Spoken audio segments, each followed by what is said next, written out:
Good afternoon po, Teacher Vicki. Yes, good afternoon. So, us DevCom students po, we're very proud po to have the opportunity to interview you. Yeah, okay, And thank you. you were described as a dyslexia and a reading specialist in by the DevCom alumni awardees. And it's kind of different coming from you specifically. So, tell us a bit about yourself.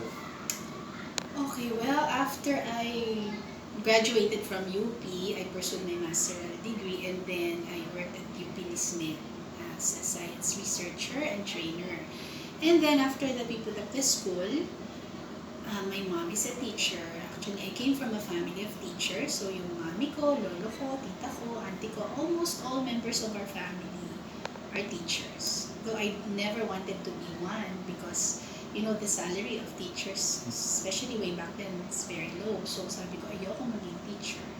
But I think it really runs in the blood. So no matter how much I ran from it, I became a teacher.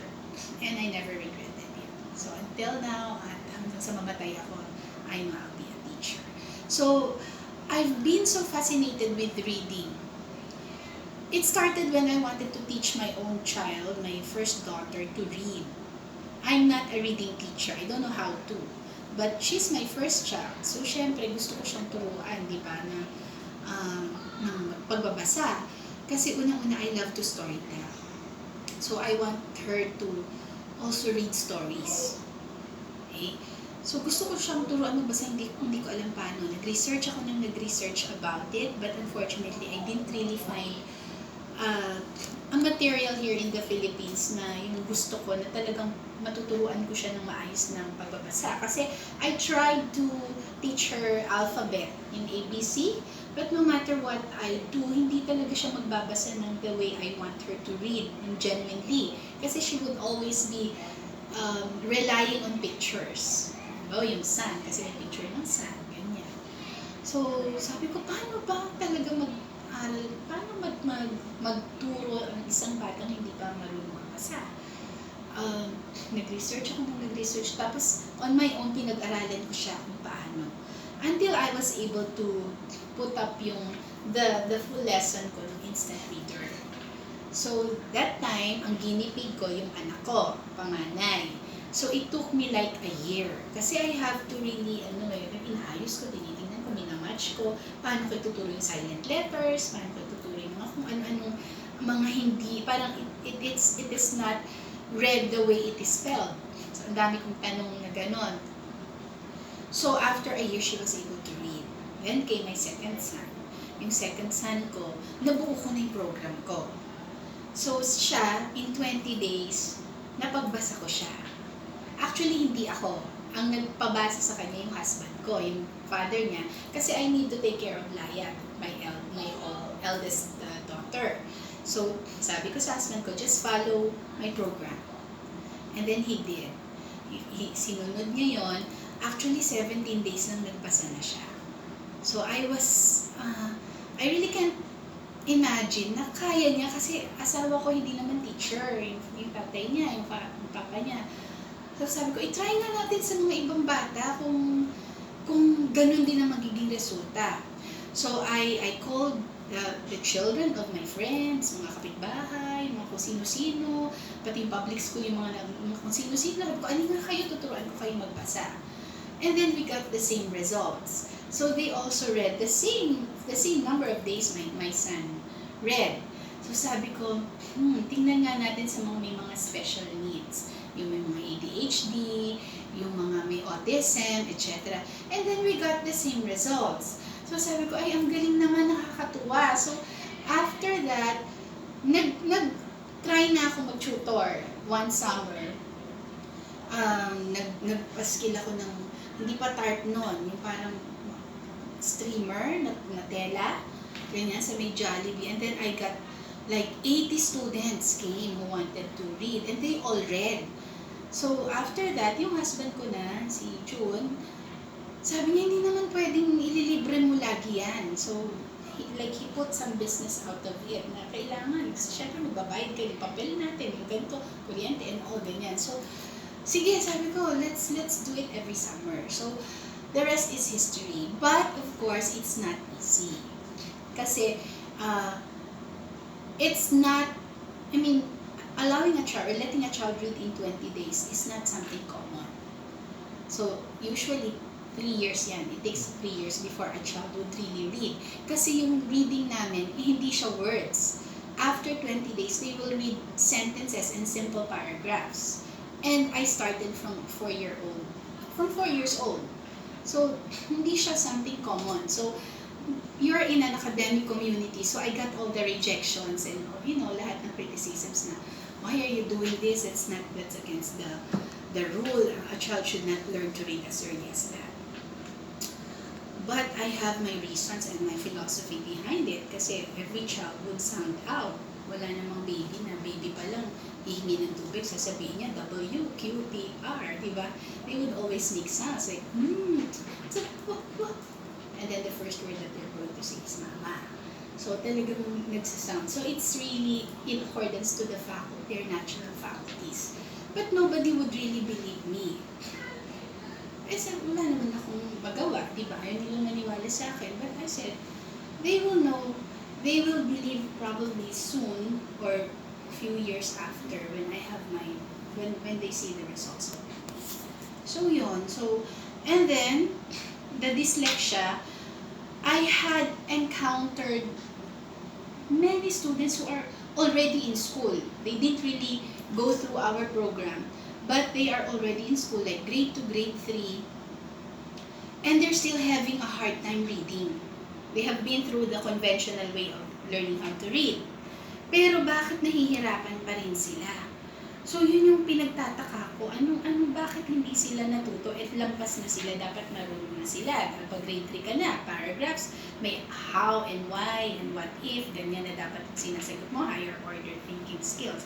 So, sabi ko, ano kayang meron sa kanila? So, some of them, sabi ko, let me accommodate you. So, nung nagpunta sila sa instant reader, nagulat ako kasi they were able to read. Naayos yung kanilang pagbabasa, no? Na, yung iba doon, meron nga ako as old, mga 23, 24 years old na even the word no, he cannot read. 3-letter word, he cannot read, but he graduated in high school. So sabi ko, paano niya nagpasa ang biology, ang chemistry, ang physics, which are all part of the high school, di ba, mga subjects. Pero kasi daw, nagdo-donate ang nanay niya. So, donate. But, kahit na anong sabihin mo, kahit mag-donate ka na mag-donate, the truth is their child cannot read. But he was able to read through instant reader. That really fascinated me. Sabi ko, bakit kaya sila nagbabasa through our program? Kasi sabi nila, galing na sila kung saan-saan. Pina-MRI na siya, wala namang makita or anything. So, that led me to study more. Mga struggling readers, ganyan. Unfortunately, wala sa Pilipinas. Walang school. Kasi I've been through my masteral in Diliman. Wala talagang into dyslexia. So, I have to look for a program na para matutunan ko siya talaga ng gusto at makapag-diagnose ako. Yun yung goal ko. I need to know kung anong meron sa kanya, kung may dyslexia ba siya, what is leading to that difficulty in reading. So I studied in Blackford Center in UK. So dun ko naintindihan na exactly kung ano yung component pala ng instant reader is what or how a dyslexic student would really learn how to read. Andun yung component niya. Kasi dyslexics do not really read alphabetically. It's so hard for them to read alphabetically. So, ang instant reader kasi is not into alphabet. It's really into phonemes. Still different from phonetics. Ang phonetics kasi, it's the sound but only confined to the 26 letters of the alphabet. However, ang phonemes hindi. Ang phonemes, there are 44 standard phonemes. Oftentimes, maraming sounds na hindi nako-cover dun sa 26 letters. Like for example, the symbol A has 3 sounds. It has A, it has apple, it has O, mall, ball, call. But in school, it's always A's for apple. So there are so many sounds that were not covered. So andun nakaikot yung instant reader. So yun, it's really a product of research. Marami akong pinag-aralan na reading programs. So I got to get the, yung magaganda doon, maayos doon. And then yung iba, ako yung mga sarili ko ng mga formula na ginawa. So pinagsama-sama ko yun. So there, when I studied further about dyslexia, dun ko nakita na ganun sila, kaya pala sila nagre-respond dun sa instant reader. So marami na akong naturuan ng mga dyslexic. And then after I studied sa Blackford, yung pinag-aralan ko kasi dapat kaya ko mag-diagnose. So ganun katindi yung level na nung pinag-aralan ko that I'll be able to diagnose kung ano yung dyslexia niya, kung siya ba ay anong range, kung mild, moderate, severe, or profound. And then may kaakibat siyang intervention. Yun. So mas na-strengthen ko pa yung instant reader because there are dyslexic who can easily grasp it, pero merong iba mahina yung memory nila, nawawala kasi stressful sa kanila ang magbasa. So meron pa akong mga inad na components to make it really, really strong, because dyslexia is the only learning difficulty that can be overcome. Unlike yung autism, yung mga ibang mga special learning needs, yung mga difficulties na ganun, they just need to be managed. Hindi siya pwedeng ma-overcome basta. And so ang dyslexia kaya. So that's why I focus more on dyslexia. Kasi 20% ang affected. But 95% are undiagnosed. They don't know, even the teachers, the parents, hindi sila aware. So akala nila bobo lang yung bata. Mahina. Well, hindi mo minsan sasabihin bobo, but at the back of your mind, that's really actually how they are stigmatized. So, akala nila ganun lang yun. Kaya siya hindi makapagbasa, kaya hindi sila nagpa-perform, kaya sila walang confidence, kasi mahina lang sila. But actually, may dyslexia lang pala and it can be overcome. Oftentimes, they would just battle on their own inside the class. So it affects their self-esteem, their self-confidence. It progresses. Kasi imagine kung elementary ka pa lang, tapos, di ba, left out ka, left behind ka sa school, mahirap siyang i-ano, di ba? So now, that's really where we are focusing. Kasi yung instant reader for kids, it's very much established already. Wala na nga akong pakialam kung ano sabihin ng iba. Sabihin nila na, imposible naman yan. I don't care. A lot of people already told me that.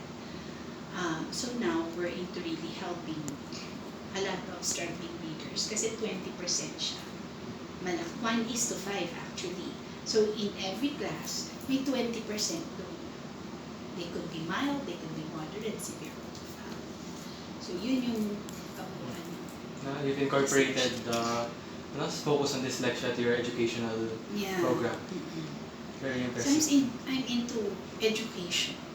And ito yung area na hindi natatouch. But you know how important reading is? Everything, all the subjects, they are all rooted to reading. So pag may problema ka sa reading, it affects everything, even your self-esteem. So I think you've actually covered most of the stuff we want to figure out.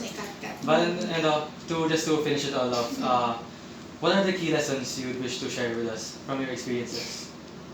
Key lessons. Probably what I've told you a while ago. Not everybody will really like what you're doing. Not everybody would agree. Especially those who are learned already and they've studied this and that. So when they see that you're doing something na parang it's unconventional, something that is not, the way things are really taught, or